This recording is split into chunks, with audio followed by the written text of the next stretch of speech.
बस एक ही नाम याद रखिए, मगध ज्ञान केंद्र कोचिंग क्लासेस। नमस्कार दोस्तों, मगध ज्ञान केंद्र में आप सभी का स्वागत है। और जो हमारे नए व्यूअर्स हैं, चैनल को फटाफट सब्सक्राइब करें, लाइक करें, जिससे और बेल आइकन बटन को जरूर दबाएं, जिससे कि आपको नोटिफिकेशन मिलता रहे। आज हम जो टॉपिक लेकर के आ रहे हैं, सुपरफ्लूअस यूज या स्लैंग इसको कह सकते हैं, या रिडंडेंसी कह सकते हैं, कि जो आम बोलचाल की भाषा में हम गलत प्रयोग कर देते हैं, शब्दों का गलत प्रयोग कर देते हैं, उसका मैं सारा रूल्स लेकर के आ रहा हूं।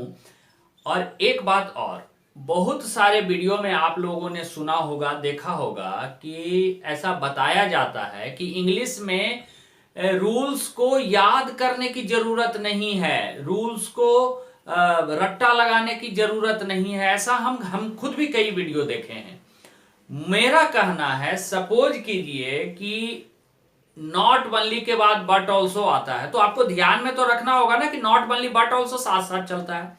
नो सुनर के बाद देन आता है, तो आपको कहीं ना कहीं ध्यान में तो रखना होगा। आप रट्टा मत लगाइए, लेकिन कहीं ना कहीं आपके माइंड में तो रखना पड़ेगा ना कि नो सुनर के बाद देन होता है, हार्डली स्कार्सली के बाद साथ में नॉट का प्रयोग नहीं होता है, इधर के बाद और होता है, ईफ के बाद जो क्लाउज होता है उसमें देन वगैरह का प्रयोग नहीं होता है, दो ऑल दो के बाद येट आता है, या येट के जगह पर कॉमा भी हम दे सकते हैं। अब ये चीज को आप कैसे समझिएगा? यदि येट बाई ईटी येट का प्रयोग यदि एडवर्ब के रूप में हो तो सेंटेंस के अंत में होता है और प्रेजेंट परफेक्ट के निगेटिव में आता है। जैसे बोलेंगे कि वह अभी तक नहीं आया है, he has not come yet.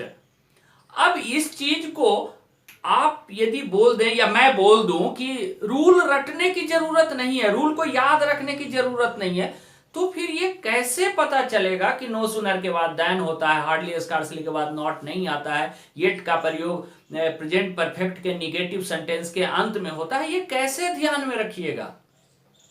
हाँ, वर्ड मीनिंग मैटर करता है। किसी भी इंग्लिश टॉपिक को, इंग्लिश के किसी भी टॉपिक को यदि हम सीखना चाहें तो वर्ड मीनिंग जरूर मैटर करता है, उसमें उसके शब्दों को समझना ये मैटर करता है। तो मेरा मानना है कि रूल्स को आप रीड आउट तो करें ही, रूल्स को आप ध्यान से सुने ही। तो हम आज स्लैंग चैप्टर का पूरा रूल्स लेकर के आ रहा हूं, और आपको इसे बार बार वीडियो को देखना है। यदि आपको स्लैंग चैप्टर का एक भी एरर छूट जाए, तब आप मुझे जरूर कमेंट करके लिखिए कि सर आपका स्लैंग चैप्टर कंप्लीट नहीं है, इसमें और रूल छूट रहा है। स्लैंग चैप्टर का एक भी कॉमन एरर आपको नहीं छूटेगा। तो आइए चलिए हम देखते हैं रूल्स के ऊपर कि कैसा रूल है। स्लैंग अंग्रेजी भाषा के बोलचाल के दौरान की जाने वाली सामान्य गलतियाँ, common mistakes during speaking English language. पहला रूल नंबर, प्लीज़ काइंडली के साथ रिक्वेस्ट का प्रयोग नहीं होता है। दूसरा, फ्रंट बैक के साथ साइड का प्रयोग नहीं होता है। कज़न के साथ ब्रदर सिस्टर का प्रयोग नहीं होता है। रिटर्न, रीइम्बर्स, रिसीट, रिट्रीट के साथ बैक का प्रयोग नहीं होता है। Front side, back side, cousin brother, cousin sister, return back, reimburse back, retreat back बोलना गलत है। डिस्क्राइब, डिस्कस, इलस्ट्रेट तथा एक्सप्लेन के साथ अबाउट का प्रयोग नहीं किया जाता है। फैमिली मेंबर्स बोलना गलत है, इसके बदले मेंबर्स ऑफ द फैमिली बोलना चाहिए। टीचिंग लाइन बोलना गलत है, इसके बदले टीचिंग प्रोफेशन बोलना चाहिए। सेविंग बैंक बोलना गलत है, इसके बदले सेविंग्स बैंक बोलना चाहिए। ड्यूरिंग के साथ पीरियड का प्रयोग नहीं होता है। सपोजिंग तथा ईफ साथ साथ नहीं आते हैं, या तो सपोजिंग आएगा या तो ईफ आएगा, दोनों अकेले अकेले आता है। लेक्चररशिप बोलना गलत है, इसके बदले लेक्चरशिप बोलना चाहिए। लेक्चररशिप बोलना गलत है, इसके बदले लेक्चरशिप बोलना चाहिए। फ्रीशिप बोलना गलत है, बदले में फ्री स्टूडेंटशिप बोलना चाहिए। फाइनल कंक्लूजन बोलना गलत है, क्योंकि कंक्लूजन अपने आप में ही फाइनल है। इंग्लिश टीचर बोलना गलत है, इसके बदले द टीचर ऑफ इंग्लिश बोलना चाहिए। इंग्लिश टीचर का मतलब अंग्रेज शिक्षक होता है, और अंग्रेजी का शिक्षक का सही अनुवाद द टीचर ऑफ इंग्लिश होगा। फेमस क्रिमिनल तथा नोटोरियस पोएट, देखिए फेमस क्रिमिनल तथा नोटोरियस पोएट बोलना गलत है, इनके बदले नोटोरियस क्रिमिनल तथा फेमस पोएट बोलना चाहिए। नोटोरियस निगेटिव सेंस में होता है और फेमस पॉजिटिव सेंस में होता है। बाई ऑल का दूसरा अर्थ यूनिवर्सली होता है, अतः दोनों का प्रयोग साथ में नहीं होगा। हेयर देयर वेयर के साथ गो रहे, हेयर देयर वेयर के साथ गो रहे, तो इनके साथ टू का प्रयोग नहीं किया जाता है। बस एक ही नाम याद रखिए, मगध ज्ञान केंद्र कोचिंग क्लासेस। अप्रोच का अर्थ नज़दीक पहुंचना होता है, अतः इसके साथ नियर का प्रयोग नहीं किया जाता है। कंपैरेटिवली रिलेटिवली के साथ पॉजिटिव एडजेक्टिव गुड आता है, कंपैरेटिव एडजेक्टिव बेटर नहीं आता है। कंपैरेटिवली रिलेटिवली के साथ गुड आएगा, बेटर नहीं आएगा। बिटवीन के बाद एंड आता है, एज वेल एज नहीं आता है। Refuse, forbid, prevent, prohibit, unless, until, hardly, scarcely, rarely, few, little etc का प्रयोग जिस वाक्य में रहे तो उस वाक्य में इन सभी शब्दों के साथ नो, नॉट, नेवर का प्रयोग नहीं किया जाता है, क्योंकि ये सभी शब्द अपने आप में ही निगेटिव होते हैं और इनमें नॉट का अर्थ छिपा होता है। Night, week, month, year, day के पहले टुमारो या yesterday, night, week, month, year, day के पहले टुमारो या एस्टरडे का प्रयोग नहीं किया जाता है, बल्कि टुमारो के सेंस के लिए नेक्स्ट तथा एस्टरडे के सेंस के लिए लास्ट, अर्थात टुमारो नाइट के बदले नेक्स्ट नाइट तथा एस्टरडे नाइट के बदले लास्ट नाइट का प्रयोग करते हैं।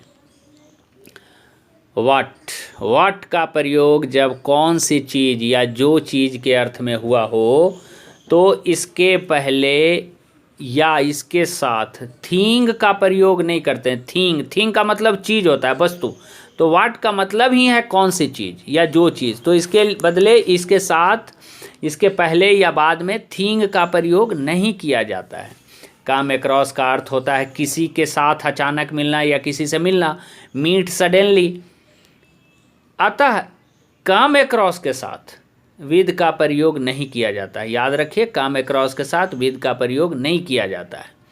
कम अक्रॉस प्लस ऑब्जेक्ट, यानी कम अक्रॉस के बाद सीधे ऑब्जेक्ट आता है, कोई प्रीपोजिशन नहीं। कम अक्रॉस प्लस ऑब्जेक्ट का प्रयोग किया जाता है, ना कि come across with plus object. ध्यान रखें, कम अक्रॉस के साथ विद का प्रयोग नहीं किया जाता है। बैग एंड बैगेज का अर्थ होता है विद ऑल बिलोंगिंग्स, अर्थात बैग एंड बैगेज के साथ भी विद का प्रयोग नहीं किया जाता है। ओवरराइड तथा ओवरकम के बाद फिर से ओवर, ऑलरेडी ओवर है इसमें, इसीलिए फिर से ओवर का प्रयोग नहीं किया जाता है, क्योंकि इसमें पहले से ही ओवर लगा हुआ है। ओवरराइड ओवरकम के बाद फिर से ओवर का प्रयोग नहीं किया जाता है। थ्रू आउट का दूसरा अर्थ द होल होता है। थ्रू आउट का दूसरा अर्थ द होल होता है, अतः दोनों का प्रयोग एक साथ नहीं किया जाता है। बिकाउज तथा द रीजन का अर्थ एक ही है। बिकाउज तथा द रीजन का अर्थ एक ही है, एक ही अर्थ के लिए दोनों हैं, अतः दोनों का प्रयोग एक साथ नहीं किया जाता है। बिकाउज या द रीजन के बाद दैट देते हैं। यदि हम कंजंक्शन का प्रयोग करें बिकाउज के बाद दूसरे क्लाउज के लिए, तो बिकाउज हो या द रीजन हो तो उसके साथ दैट आता है, अर्थात बिकाउज के साथ द रीजन और द रीजन के साथ बिकाउज का प्रयोग नहीं किया जाता है। क्वाइट तथा ऑल एक साथ नहीं आते हैं, कभी कभी देगा क्वाइट राइट या ऑल राइट, तो क्वाइट राइट और ऑल राइट एक ही चीज़ है, तो क्वाइट ऑल राइट करके एरर दे देता है। तो आप ध्यान रखना है सिर्फ क्या कि क्वाइट तथा ऑल एक ही मीनिंग है दोनों का, और इसके साथ दोनों एक साथ नहीं आते हैं। बस एक ही नाम याद रखिए, मगध ज्ञान केंद्र कोचिंग क्लासेस। टाइम तथा पीरियड वाक्य में एक साथ नहीं आता है। राइट तथा प्रॉपर वाक्य में एक साथ नहीं आता है। वेरी तथा एनफ वाक्य में एक साथ नहीं आते हैं। अवेट के साथ फॉर का प्रयोग नहीं किया जाता है, कारण कि wait for is equal to await.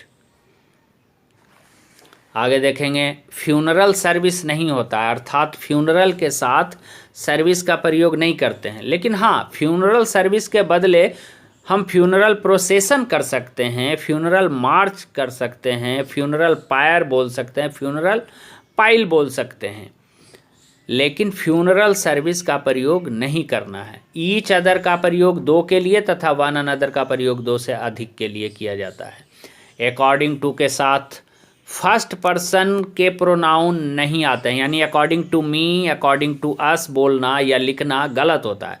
According to me, according to us लिखना गलत होता है। इसके बदले इन माई ओपिनियन या इन आवर ओपिनियन लिखना सही होता है।